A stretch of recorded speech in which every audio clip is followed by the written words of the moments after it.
মার্কিন প্রতিরক্ষা নেতৃত্ব ইতোমধ্যেই দাবি করেছে ইরানের ক্ষেপণাস্ত্র সক্ষমতা অনেকটাই ধ্বংস। তবে মার্কিন গোয়েন্দাদের নতুন প্রতিবেদনে উঠে এলো বেশ জটিল সমীকরণের আভাস। যুদ্ধের বড় ক্ষতি হলেও তেহরানের হাতে এখনও রয়েছে হাজার হাজার ব্যালিস্টিক মিসাইল। কিছুই পুরোপুরি ধ্বংস হয়নি, বরং ক্ষতিগ্রস্ত হয়েছে, যা পুনরায় সক্রিয় করা সম্ভব। গোয়েন্দা তথ্য অনুযায়ী ইরানের অর্ধেকের বেশি মিসাইল লঞ্চার ধ্বংস, ক্ষতিগ্রস্ত বা ভূগর্ভস্থ কমপ্লেক্সে আটকা পড়েছে। তবে মার্কিন কর্মকর্তারা বলছেন এসবের একটি বড় অংশ স্থায়ীভাবে অকার্যকর হয়নি।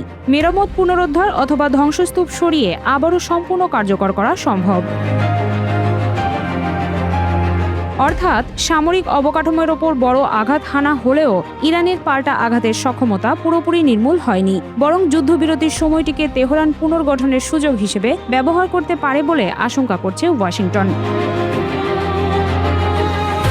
ইসরায়েলি ও মার্কিন কর্মকর্তাদের হিসাব বলছে যুদ্ধের আগে ইরানের হাতে প্রায় 2500 মাঝারি পাল্লার ব্যালিস্টিক ক্ষেপণাস্ত্র ছিল। সংঘাতের পরও সেই ভান্ডার থেকে 1000-এর বেশি মিসাইল এখনও অক্ষত থাকতে পারে, যেগুলোর বড় অংশ ভূগর্ভস্থ ঘাঁটি এবং পাহাড়ের নিচে নির্মিত সুরক্ষিত স্থানে আছে। এইগুলোর মধ্যে রয়েছে স্বল্প ও মাঝারি পাল্লার মিসাইল, যা মধ্যপ্রাচ্যের প্রায় সব মার্কিন ঘাঁটি, উপসাগরীয় অবকাঠামো এবং ইসরায়েলি লক্ষ্যবস্তুতে পৌঁছাতে সক্ষম। ফলে সংখ্যায় কমে গেলেও ইরানের প্রতিরোধ ক্ষমতা এখনও অত্যন্ত গুরুত্বপূর্ণ। মার্কিন প্রতিরক্ষামন্ত্রী পিট হেগসেথ সম্প্রতি দাবি করেন ইরানের ক্ষেপণাস্ত্র সক্ষমতা প্রায় সম্পূর্ণ অকার্যকর হয়েছে, কিন্তু গোয়েন্দা সংস্থাগুলোর অভ্যন্তরীণ মূল্যায়ন সেই বক্তব্যের সঙ্গে পুরোপুরি মেলে না।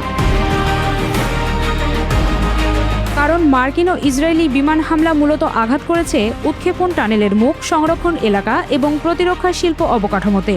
কিন্তু বহু ক্ষেপণাস্ত্র ঘাঁটি পাহাড়ের গভীরে নির্মিত হওয়ায় ভেতরের মূল কাঠামো ধ্বংস করা অত্যন্ত কঠিন। ইসরায়েলি কর্মকর্তারা স্বীকার করছেন তারা ইরানের সব মিসাইল ঘাঁটি ধ্বংস করতে পারেনি। তাদের মূল কৌশল ছিল টানেলের এক্সিট পয়েন্ট বন্ধ করে লঞ্চারগুলোকে ভেতরে আটকে দেয়া, স্থায়ীভাবে ধ্বংস করা নয়। এ কারণেই বর্তমান মূল্যায়ন বলছে যুদ্ধবিরতিতে ইরান ধীরে ধীরে এসব লঞ্চার পুনরুদ্ধার করতে পারবে। ভারী প্রকৌশল ইউনিট ব্যবহার করে ধ্বংসস্তূপ সরিয়ে বা ক্ষতিগ্রস্ত অবকাঠামো মেরামত করে অনেক ক্ষেপণাস্ত্র আবার মোতায়েনযোগ্য করা সম্ভব।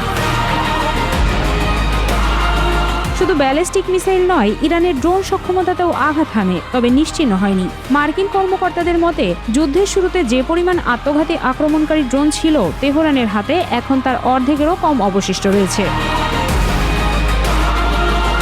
তবে এই ঘাটতি পূরণে ইরান রাশিয়ার কাছ থেকে সমজাতীয় প্রযুক্তি সংগ্রহ করতে পারে বলে আশঙ্কা করা হচ্ছে।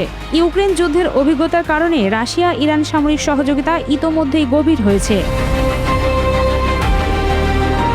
এছাড়া ইরানের হাতে এখনও সীমিত সংখ্যক ক্রুজ মিসাইল রয়েছে। সামরিক বিশ্লেষকদের মতে এই ধরনের অস্ত্র ব্যবহার করে তেহরান পারস্য উপসাগরে জাহাজ চলাচল, মার্কিন নৌ মোতায়েন কিংবা উপকূলীয় ঘাঁটিগুলোকে হুমকির মুখে ফেলতে পারে।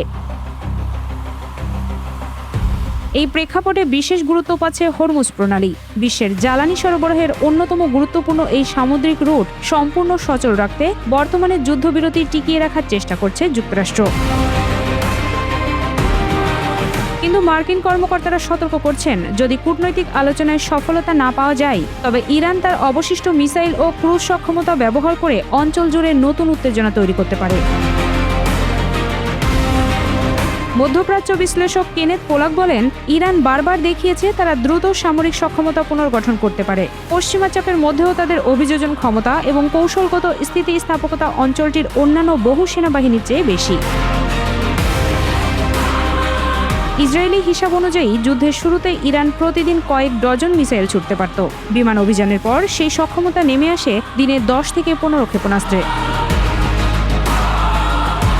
কারণ দিনে 10টি ব্যালিস্টিক মিসাইলও যথেষ্ট একটি পূর্ণাঙ্গ সামরিক ঘাঁটি, বিমানবন্দর বা কৌশলগত অবকাঠামো বিপর্যস্ত করতে। এখন সবচেয়ে বড় প্রশ্ন, ইরান কত দ্রুত তার ক্ষেপণাস্ত্র বাহিনী পুনর্গঠন করতে পারে। এর উত্তর নির্ভর করছে আন্তর্জাতিক নিষেধাজ্ঞা, বিদেশি প্রযুক্তিগত সহায়তা এবং নতুন করে হামলার ঝুঁকি, এই 3টি বিষয়ের উপর।